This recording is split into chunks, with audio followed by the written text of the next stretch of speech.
Good morning. Thank you for doing this interview. Croatia, as you know, is joining the European Union in a couple of days, and we're talking to a lot of people here in Brussels, trying to find out what does it mean for them. What does it mean for you? Well, I think the most important thing to remember is what it means for Croatian politicians and Croatian bureaucrats. And for them, it's fantastic. It's one of the best things that's ever happened. It's like winning the lottery. They're all going to become millionaires. Isn't it wonderful? Isn't it great? 800 years, Croats have sought independence, and after just a few years of having independence, your political class has sold out the nation so they can all become rich men. That's what it really means. But ever since independence, different Croatian governments won the elections on a political platform of leading Croatia into the EU. Are we still wrong? Are we wrong for still wanting this? Well, I'll tell you what I've seen with a lot of states that since 1990 became free independent states. I'm thinking of the Baltic states, and I'm thinking of parts of Eastern Europe, and obviously parts of the former Yugoslavia. And I just don't believe that in Croatia, and I've been to Croatia and I've met several of the players, and I honestly don't think that your people have been told the truth about what joining the European Union really means. You know, you are joining a political union. You are giving away the ability to make your own laws. You're giving away the supremacy of your own legal system. Now, if that's what Croats really want, and if it's been explained to them properly, fine, you can have it. But the experience of the European project for over 20 other countries is we all get lulled into joining, believing it's about trade, believing it's about prosperity, believing that as small countries will have a bigger voice globally and everything else. And as I say, I looked at the Croatian referendum campaign and I did not see a proper debate going on, because all the vested interests, big business, big media, big politics, and big bureaucracy, it was in the interest of all of those people to join the EU. But when we look to other Eastern and Central European countries, we see that they prospered, becoming members in EU. I know it's a different time now, and some people are saying that Croatia joining the EU in 2013 is like coming to a party at 3 a.m. when the music stopped and all the drink is gone. Well, there's some truth in that, because the other thing, of course, is that you're not just joining the European Union, you're also committing at some point to joining the euro. Now, I do accept your 3 a.m.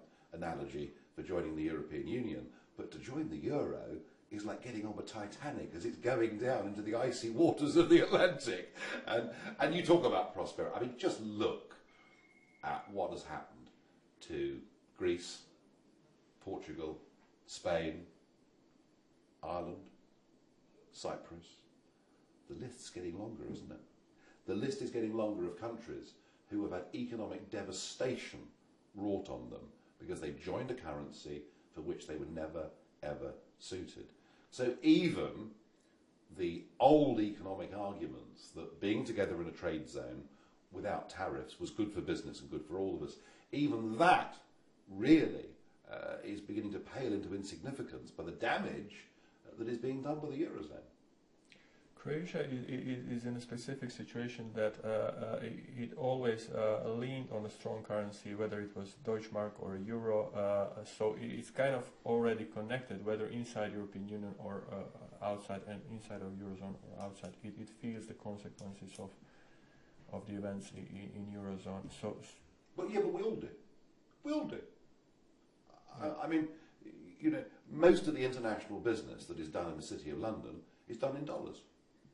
I mean, that's the world we live in.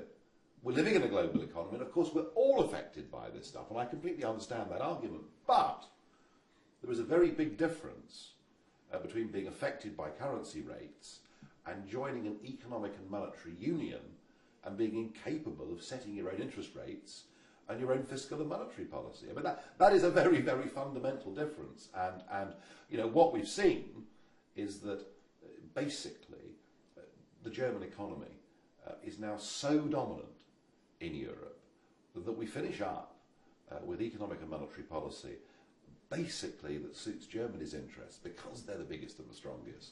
And you might be lucky. you might be fortunate. You might find yourselves not too misaligned with Germany.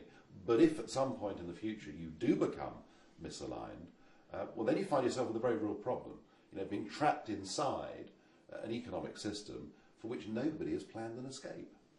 If you came from a country that for sure would be a net contributor in the European Union, would you still be against the membership of such a country in the European Union, or would you be paid off for you personally and your citizens? This is about more than money. This is about more than what we put in and what we get out. Really, the big argument here is democracy. Do we want to live in free, democratic states? Do we want to have the ability to hire and fire the people that make the big decisions that affect our lives? And you cannot be an independent, democratic state and a member of this European Union. And the real power that is vested here in Brussels is with people who are not elected. I try to, as I said, talk to as many people as I could, and I tried to talk to President Barroso, but strangely, he declined interviews to any of us Croatian correspondents. Why is it so hard to get top unelected European officials discuss and answer the questions that we want to ask? Before the referendum, he'd have bought you dinner and a very expensive bottle of wine. But now you're in, you're irrelevant. You're irrelevant. You've joined the empire. Barroso himself called it an empire. He said we are building the first non-imperial empire in the history of the world. Well, you're in now, so no one cares what you think. What do you think his legacy will be? Barroso's legacy. Barroso will have presided for 10 years over Europe going backwards economically, over the growth of civil disobedience and violence on many of the Mediterranean streets. He will have presided over the growth of a neo-Nazi party in Greece, who will get people elected here probably next year.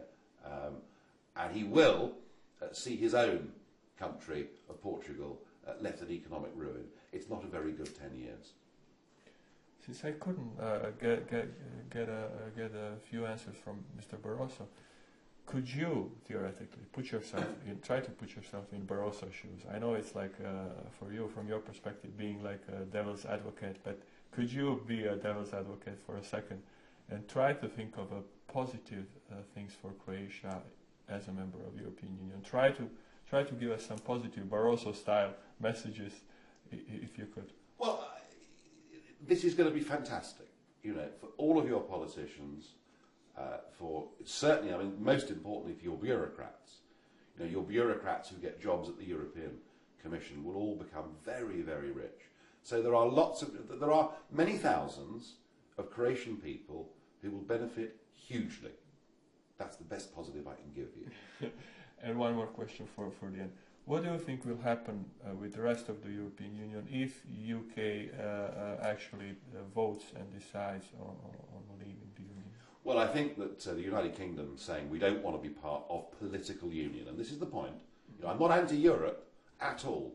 I want your country and mine to be together in a trade bloc. Let's be cooperative. Let's be good neighbours in Europe. But if the British people vote to leave political union, and we re-establish a sensible trade relationship, then I think the effect will be that lots of other countries will want to follow, and that'll be the end of this project. Good. But it leads us to a question. I mean, to its admirers, the European Union is the only thing that stands between its member states and the old pearls of chauvinism, nationalism, war. Don't you think that such an end to Europe as we knew it would lead to instability in this? Isn't this the same theory that we had at the creation of Yugoslavia? Isn't it what you've just put to me? That if you take different constituent states and you put them all together in one, give them one name, one flag, one anthem and one currency, and it'll be peace forever. Well, it held together for a bit in Yugoslavia, but the end wasn't very pretty for anybody. And we're doing exactly the same thing here. And the idea that we are getting rid of nationalism couldn't be further from the truth. And one of the things that you'll see when you join this outfit next week is you will see the European flag, and the European anthem playing and people standing ramrod to attention. This is a new nationalism. It's Euro-nationalism. It is fanatical. It couldn't care less what its member states think. And I genuinely believe that this is a mistaken and now really quite dangerous project. Although Yugoslavia analogy, I've heard it before, but it isn't quite true. I mean, in Yugoslavia, if we were having such a discussion, and I was coming from a media, Yugoslav media, and talking to you, I mean, somewhere in the Yugoslav capital, there would be a hit squad planning, sitting in a small office planning.